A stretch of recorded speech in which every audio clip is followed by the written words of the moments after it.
አሰላሙ አለይኩም ወራህመቱላሂ ወበረካቱሁ ውድና የተከበራችሁ ውድ ቤተሰቦቼ እንዴት ናችሁልኝ?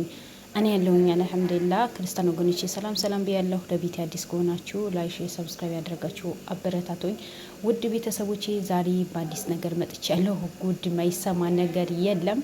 ባለፈ እንዳያችሁ ዶክተር ነኝ ብሎ በሉ ጉዳይ ላይ እጁ አስገብቶ እያንዳንዱ መረጃ የሚሰጥ ዶክተር የውሸት እንደሆነ እነ ሉልም እንደ ምሩኬም እያንዳንዳቸው ወደ ኋላ ለማስቀረትና እነሱን ስራቸው በስርዓት እንዳይሰሩ የተላከ ዶክተር ነው። ዶክተሩ የተላከው ሉልን እንዲያክም በእነሱ በኩል በባሞቴ ጎሳዎችን ሉልን ለማከም የሉልን ዶክተር ነኝ እኔ የነሱ መድኃኒት አውቃለሁ እነሱ የሚሰሩትን አውቃለሁ ብሎ እንደ ሉልን ሊያክም እኮ ነው እነሱ የላኩት ነበረው። ዛሬ ብዙ አይነት ሚስጥሮችና አስደንጋጭ የሆነ ነገር ወጥተዋል። ዶክተሩ ሉልን ለመጉዳት ያልሆነ መድኃኒት ለመስጠት ነው የተላከው እንጂ እውነትም እነሱ ለማገዝና እነሱን ለመርዳት አይደለም የመጣው ነበረው። ዛሬ የገዛ ወንድሙ ብዙ አይነት ሚስጥራቶችን አውጥቶ ተናግረዋል። ውድ ቤተሰቦቼ ማይሰማ ጉድ የለም። ሉልን ለመጣል ያላደረጉት ጉድ የለም እነዚህ ሰዎች። አሁንም የተራራጡ ነው። እንደምታውቁት ዶክተሩ እንደዚህ አድርጌ ያለው የአሞቴ ጎሳዎች የሳሞቴ ጎሳዎችን ሊታከሙ አይፈልጉም። ሆስፒታል የአንዳቸው ገንብቼ ተራ በተራ ካልሰራሃሉኝ የአንዳቸው መድኃኒት ሲገባ መኪና መንገድ ላይ ያስቆማሉ። እኔ መጨረሻ ላይ ግራ ሲገባኝ ፍቅረኛዬም ደግሞ ከዚህ ሀገር ዛሀኝ ውጣ እዚህ ጋር ወንጀል የተሰራ ነው፣ የሰው ህይወት ያለቀ ነው፣ የሰው ህይወት የጠፋ ነው ስትለኝ ነው አገሩ ትቼ የወጣሁት። እኔ ብዙ ነገር መክር ያለው ሰው ሰብስቤ ያለው ያላደረኩት ነገር የለም ብሎ የተናገረው ነበረው። ግን ዛሬ የገዛ ወንድሙ ያለቀሰ ነው። ብዙ ሚስጥሮችን የተናገረው ብዙ ነገር እያንዳንዱ ነገር ውሸት እንደሆነ የሀብታም ልጆች እንዳልሆኑ በእርግጥ አዎ ዶክተር ነው፣ ግን የሚሰራው ስራ ከእጅ ወደ አፍ እንደሆነ እቺ ሚስቱ ካገባ በኋላ ይሄ ሀብት እንደመጣ እያንዳንዱ ነው ሚስጥሩ ነው የወጣው። ለምን ዶክተር ሆኖ ይሄን መሆኑ ዋሻለ? ለምን ምን ተቀብሎ ነው? ከጊዜያት በኋላ ነው ብዙ ገንዘብ መጣለት እንደፈለገ ይሆናል። ሀታ የእናት የአባታችን ቅርስ ሳይቀር ነው የሸጠብን አለ። ሽጦብን ወደ ክፍለ ሀገር ሄደ።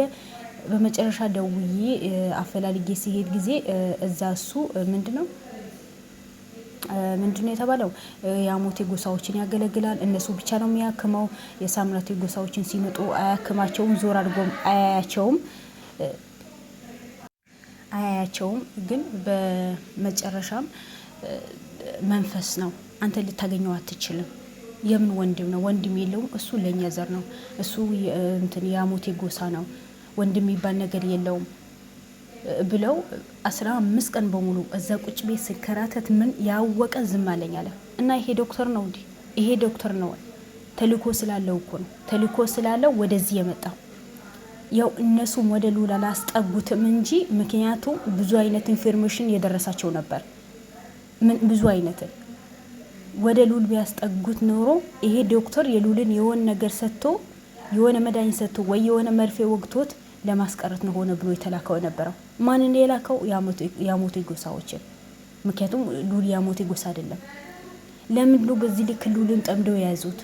ለምንድነው ዶክተሩ ሆኖ ተምሮ ፈርሞ ነው ኮኖ ሳው የሚሰራው? የሰውን ህይወት በስነ ሰዓት አክማለሁ፣ የሰውን ህይወት በእጄ ላይ አያረፍም ብሎ ቃል ገብቶ ፈርሞ ኮኖ ይህን ስራ የሚጀምረው። ያ ቃላቸው ለምንድነው የሚያጥፉት? ብዙ ዶክተሮችን ከዚህ በፊት የምታስታውሱ ከሆነ የገዛ የሉል ዶክተሩ ስንት ጊዜ የታከመበት ዶክተር በሉል ላይ ያልሆነ ነገር ሲሰራ ነው ሲስተርዋ መታ ዶክተር ሉል የወሰደው መድኃኒት ትክክለኛ መድኃኒት አይደለም። 24 ሰዓት የሚያደነዝዝ 24 ሰዓት የሚያስተኛ ከዛ በኋላ አይምሮን የሚቆጣጠር በቃ በራሱ ፍላጎት የፈለገ ነገር እንዲያርግ እንዲጠጣ እንዲበላሽ ነው የሚያደርግ መድኃኒት ነው የተሰጠው።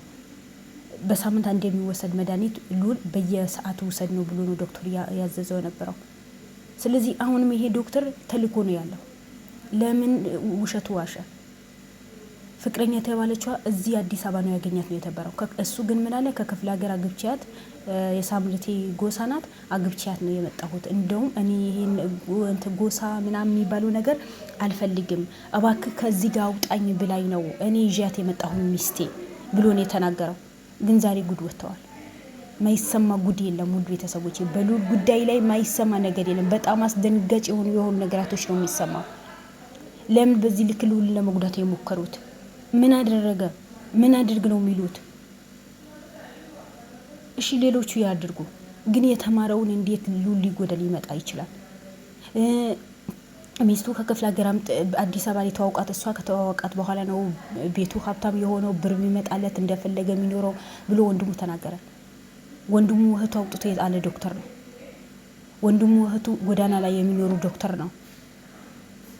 ግን እሱ የሌላ ሰው አተርፋለሁ ነው ያለው። ስለዚህ ውድ ቤተሰቦቼ የዛሬው የተሰማው ነገር በጣም አስደንጋጭ የሆነ ጉዳይ ነው። በእርግጥ ሉል ያለበት ሁኔታ አሁን በጣም አሪፍ ነው ብለዋል አሌክስን። እድሜያስን ነው አሪፍ ሰው ስሙ። ስለዚህ የዶክተሩ ማንነት ታወቀ። እኔ ባለፈ ዶክተሩ ተጠራጥሬው ነበር። ለምን እንደተጠራጠርኩ ታውቃላችሁ? የሆነ ልጅ ቤት ውስጥ ተኝቶ አግኝተውት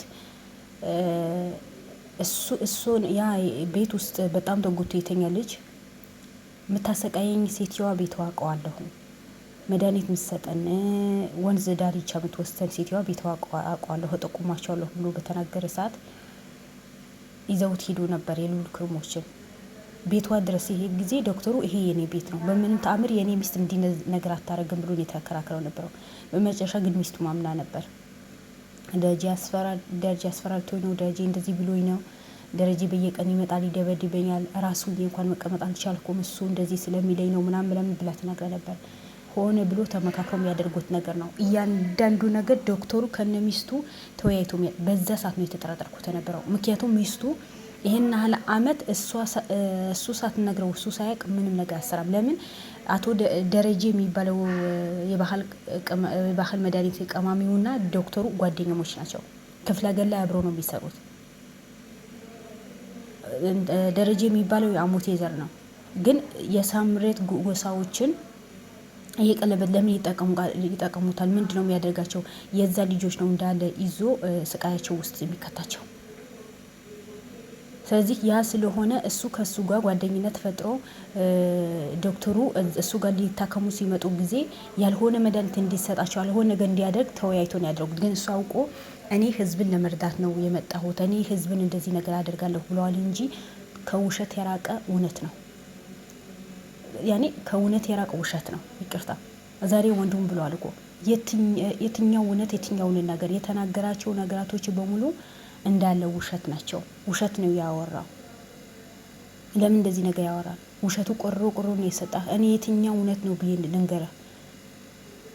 በዚህ ልክ ወንድሙ ማድሜት አትሉ ወይ እንትን ሳሎን አትሉ ወይ ሰርቪስ አትሉት፣ ውጭ ላይ ሽራ ወጥሮ ነው የሚኖረው። የዛ ወንድሙ ያልሆነ በፈለጋችሁት ነገር እኔ ያግዛችኋለሁ፣ እኔ እንደዚህ ያደርጋለሁ፣ እኔ ከበፊትም ሳስታርቅ ጊዜ እንደዚህ ባንቢ ብለውኝ ነው፣ ኃይለኞች ናቸው ምናምን።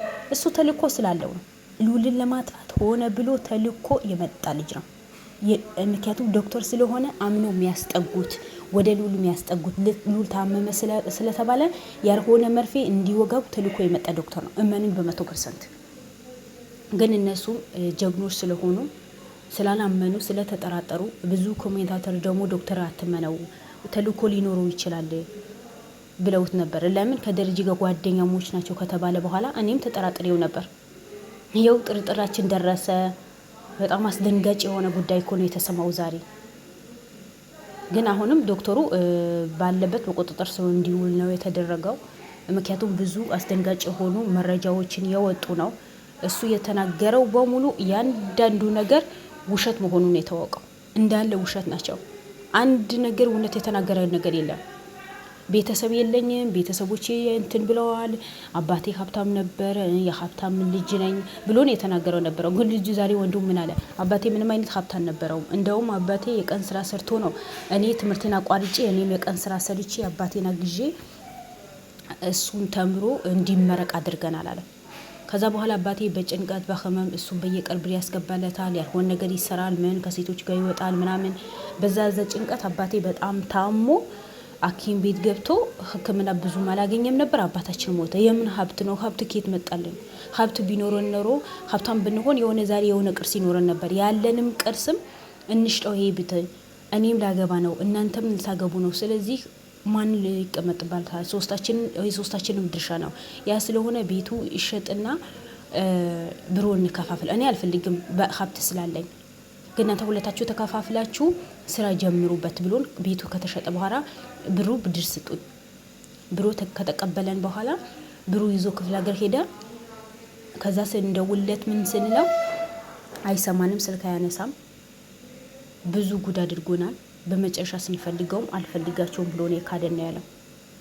ስለዚህ ቤተሰቡ የካደ ዶክተር ዛሬ ሌሎቹ ሊያድን ነው።